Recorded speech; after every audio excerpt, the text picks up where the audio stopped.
right? So I can say like this.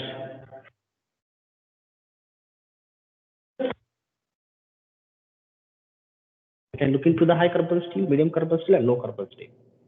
All together up to 2% only. Suppose if you got unfortunately more than 2% of carbon content in that particular iron, no, we cannot say that is an iron. Sorry, we cannot say that is a steel. If it is 2% or within the 2% potency which we would identified carbon content, that we can say it is a steel. Suppose, unfortunately, if you would find out more than 2% of carbon potency in that particular iron, no, you can say it is not a steel, it is cast iron. Now I will take it. More than 2% up to 6.67% of carbon content.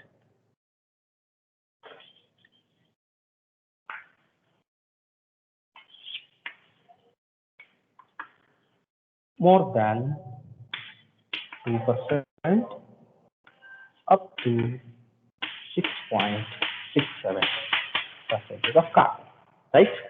This is what we can say it is cast iron, right? Clear? This is about basic steels which we are going to classify based on the carbon content present, right? Then definitely whenever you are sitting in front of the examiner or the interviewer or technical HR, he may can ask like this: what is the maximum carbon content present in the steel? With respect to all kinds of the steels, all kinds of can make 1,000 kinds of steels is there. That's what I am telling like after this, because first we have to understand this exactly the first, then alloy steel. Now we are talking about the alloy steel. Alloy steel means that is what effect of alloying element in the steel. Now this is not an alloy steel. This is just a basic steel based on the carbon content. Suppose anybody can ask you, what about the carbon content in the steel with respect to all? Then you can say, sir, with respect to all, carbon content should be up to 2% only, not more than 2%. Suppose more than 2%, if you got or if you would find out, that is not steel, that is cast iron. And then how much carbon content present in the cast iron? That's the next question. Huh? Up to 6%, more than 2%. How much carbon content will you expect in the in the cast iron? Above 2, sir? Up to 6.6. Don't say more than 6.6. Because many times I'm asking my students, what about the carbon content in the cast iron? Carbon, sir, about 90%, sir. No, about 80%, sir. See.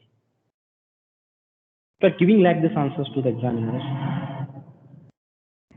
he can understand who you are and how you are technically strong. That's what I mean. That's what this is the basic things which we can clear. Then we can come into the alloy steel. Alloy steels. When we are looking at alloy steel, then we think about the alloying elements, effect of alloying elements into the steel. Hope you understand. Now this is the basic steel. The contaminations in the steel is iron, which is what we can say it is a major constituent, and what we can say is a carbon is a minor constituent present in that particular steel, right? Again, we have 3 classifications: high, low, and medium, based on the carbon content. Within the 2%, again we categorize the steel, right? Within the 2%, again we categorize the steel based on the carbon content. Suppose it is less than 1%, less than 1% or less than 0.1%, 0.01% to up to 0.2%. That also I can, once again I will repeat this: 0.0, 0.01 to 0.25 we can expect, not here.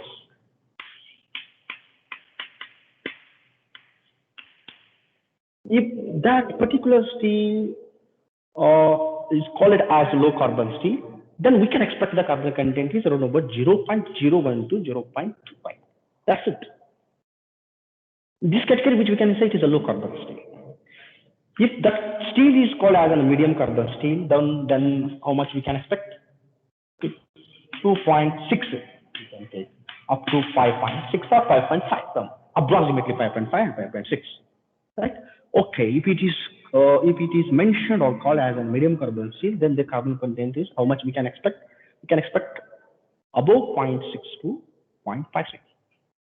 This range, what we can call it is a medium carbon steel, right? Then none other than high carbon steel is around about 5.7 to 1.8 or 2%. It's clear, right? These are the three carbon steels. Within the 2%, which we again categorize them based on the contamination of carbon, because the carbon is a Whittle rule. When that present in the iron, that has an Whittle rule in when it is present in the iron. That's what we have to consider that. Lot of difference, lot of influences over that iron. If the carbon will present in that particular steel, definitely we will expect the mechanical properties, or we will expect some requirements. Based on our requirement, we can expect the requirements from that particular steel. If carbon is content is, that's what carbon is a Whittle rule in iron. That's what we have to consider the carbon. Then we have to have the categories in the steel. We have to make a separation of steels based on the carbon content. This is the intensity to categorize the steel, right? Because carbon is very, very important. One of the important factors which we can get the variations and changes in that particular steel. It's a 0.1 content, 0.01%. This much of content, if you are vary the carbon content in the steel, you can get a different properties. Small amount of carbon, very minute and very minute content will be very. As a result, eventually what we get different mechanical properties. Definitely their microstructure will be changed. Once the microstructure will be changed, their properties will be changed. If the properties will be changed, definitely their application will be changed. Eventually what we expect, what we are looking into the only applications now. Whatever the changes which we made now, whatever the alloy steels which we are now manufacturing now, all these are based on our applications. Only with respect to the applications, we categorize the steel, we manufacture the steel, we invent the new kinds of the steels. Everything is about the applications only. Application in the sense requirements, demands from the customer. Now I'm coming to the effect of alloying elements in steel. So our invention and our utilization is not unlimited. We extended our work, or we extended our invention based on the requirements. Based on the requirements, someone new customer is coming, because day to day we have a challenge. Day to day we have a challenge. We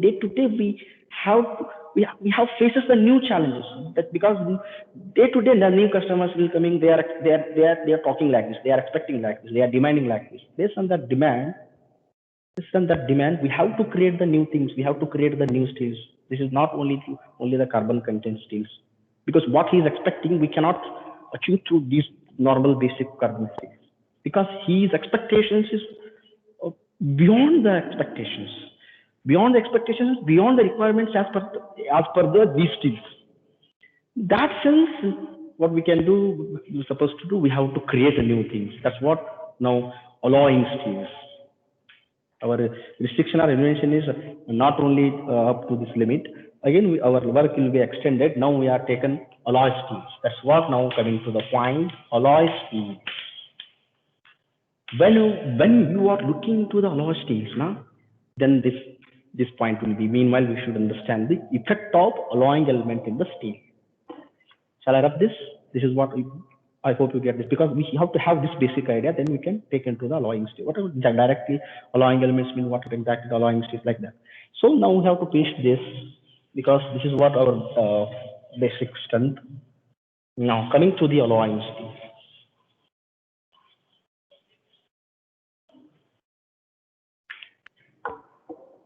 See here, what is it is? It is a steel lead, right?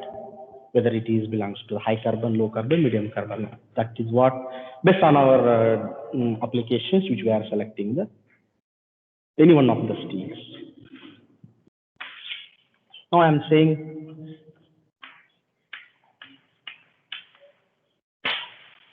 right, basically iron and carbon. No, again we are thinking our work is extended up to alloy.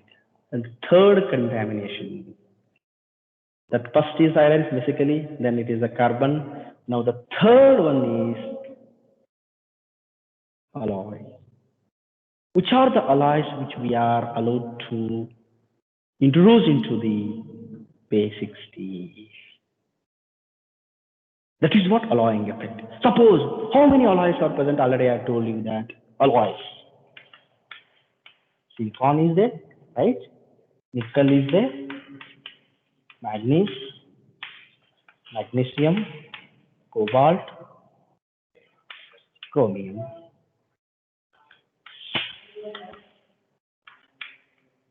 Vanadium, molybdenum, aluminum also which we will take, copper also we will take. Yes. These are the alloying elements. Silicon, nickel, magnesium, manganese, cobalt, chromium, vanadium, molybdenum, then what not?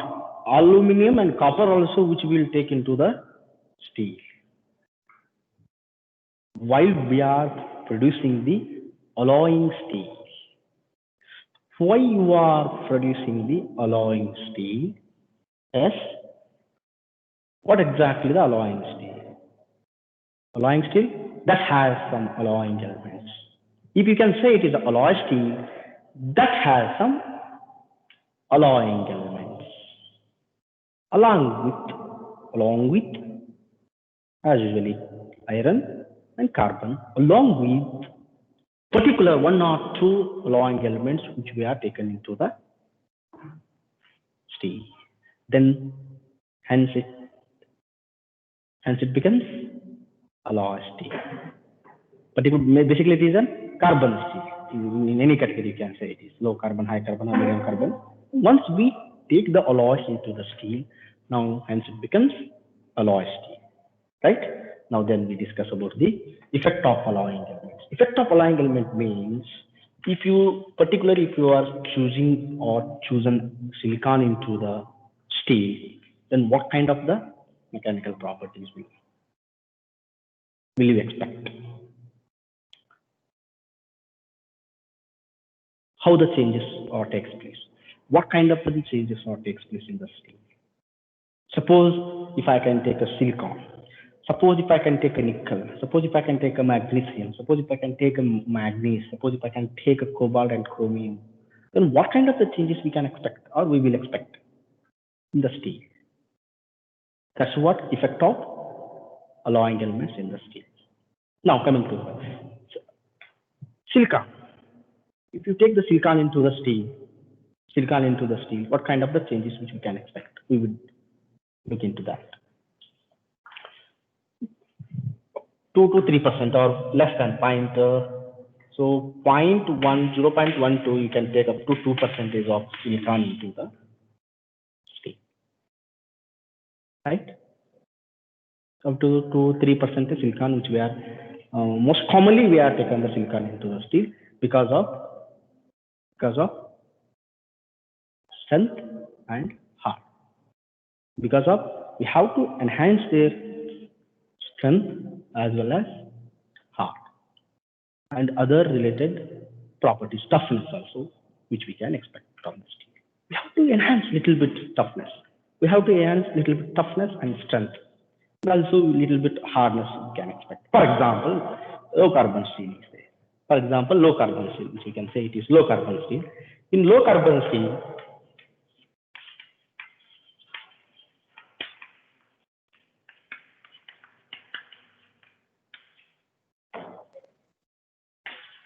yes, low and medium and high carbon steel is there. Our application is only what we have only low carbon steel. We don't have a medium and high carbon steel because we don't have that much of money to purchase the medium carbon high carbon steel, right? We have cheaply the low carbon steel is available cheaply. That's what uh, we we have that low carbon steel, but we don't have much money to purchase the medium and high carbon steel. But but case is we have a low carbon steel, but that low carbon steel will not satisfying our customer requirements. Hope you understand this, right? We cannot replace the low carbon steel because our budget is that much. Because it is available cheaply. Sometimes it is freely. Sometimes it is free. You can think it is freely. The freely low carbon steel is available. We don't want to purchase the medium and high carbon steel because we don't have that much of budget. But we can't replace the low carbon steel. But that low carbon steel will not satisfy the customer requirements. This is condition one. Second condition, we don't have a chance. We don't have that facility because we don't have money and all these things. Then we have to think about the what is the requirements of that customer's requirements. Just to look into the customer requirements. Oh, customer requirements like this, na? Then you can think about without replacing that. So neither we don't have to replace that, and we don't have to purchase the new materials. Why should we purchase? Then you can think about this is what engineers just you have to think about, look into that requirements. So what are the requirements? Just analyze the requirements, demands. Then coming to the alloying element. That's what the new alloying elements will be born. This is the reasons alloying element will be born or alloying steel will be born. Then they are thinking about, but we have a low carbon steel, but we don't have this property. Then you can take these alloys. These alloys are available cheaply. Sometimes it is costly, but we have to ensure the customer requirements anyhow. Then they are ready to pay, right? They are ready to pay. We make ensure that only. Now that's we are thinking to these are cheaply available as compared to that because if it is costly, we are not take these materials as much. Only we are taken 2 to 3%. Nah, why don't we think about the money? If we take 90% of as base, already base is there. That is what low carbon steel 90% is available freely. Only 10%. Why should we think about the money? They are already ready to pay. They are ready for pay. Only up to 10% maximum. Sometimes it is. Most commonly we are taken 2 to 3%. If it is costlier, then no problem. Only 2 to 3% per system. And before that, first we look into the requirements. What are the requirements? What are the requirements? That's what very important. Just we look into the requirements and demands, go in detail or in depth into that parameters, and then thereafter you can come to other alloying elements because these are the alloying elements are available. Then you go and study the alloying elements. If silicon I can take into my low carbon steel, what happens? If chromium I can take into my low carbon steel, what happens? If nickel I can take into my low carbon steel, what happens? If cobalt, chromium like this, and we need to understand these all alloying elements and their basic behaviors and their properties. Then you have to link the customer requirements. Among all,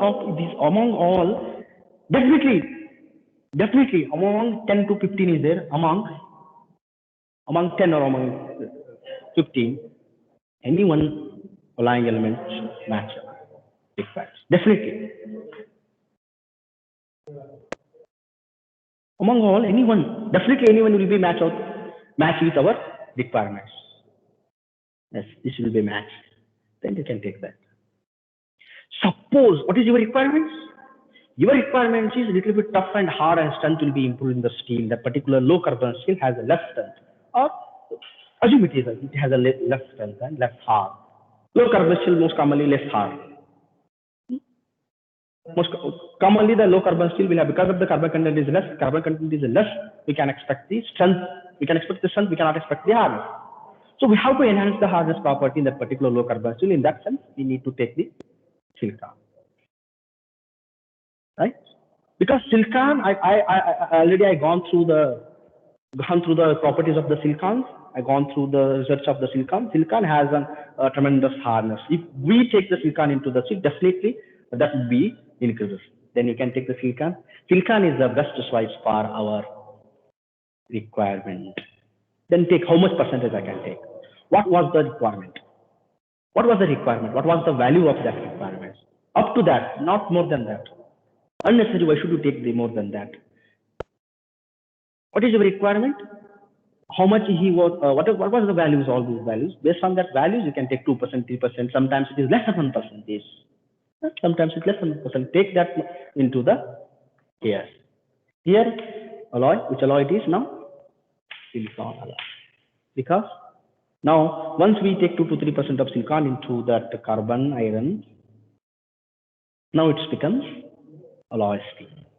Now we can expect finally, eventually we will achieve that what the customer is expecting with respect to the mechanical properties.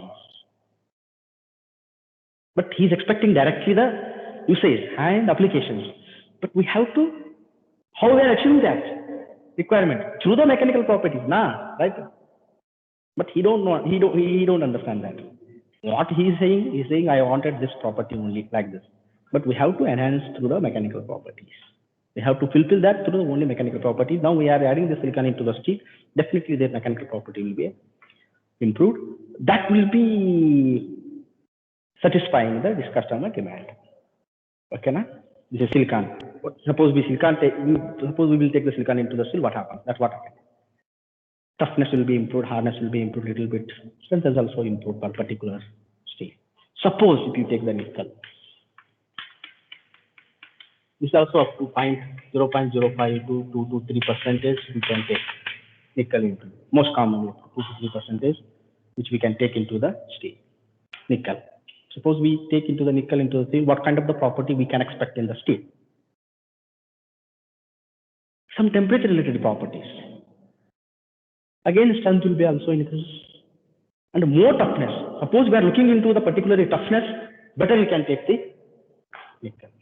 While putting the silicon also, toughness will be improved. But particularly for toughness, we are looking into the toughness. In that sense, better you can take the nickel into the steel. Some temperature related properties. Toughness means the ability of the material to resist the elastic deformation as well as plastic deformation. Resistance of the elastically as well as plastically, that will be improved that particular material.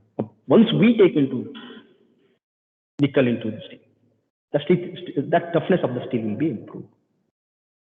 Some temperature related properties, thermal related properties, some magnetic properties and electrical properties which we can expect from the steel. If you are looking into some electrical properties, some thermal related properties, because that steel is working always in elevated temperatures, not in room temperature. Suppose that steel is always working under elevated temperatures. In that sense, we have to improve their thermal properties. If you want to improve the thermal properties of the particular steel, you can take into that. Nickel you can take into the steel. Then magnesium and manganese, hard property and strength property. All these two are increased. So only up to 0.05% we can take the magnesium and manganese, because these are the hard materials. Suppose we can take more than 0.05, there may be a chances of formation of brittleness in the steel.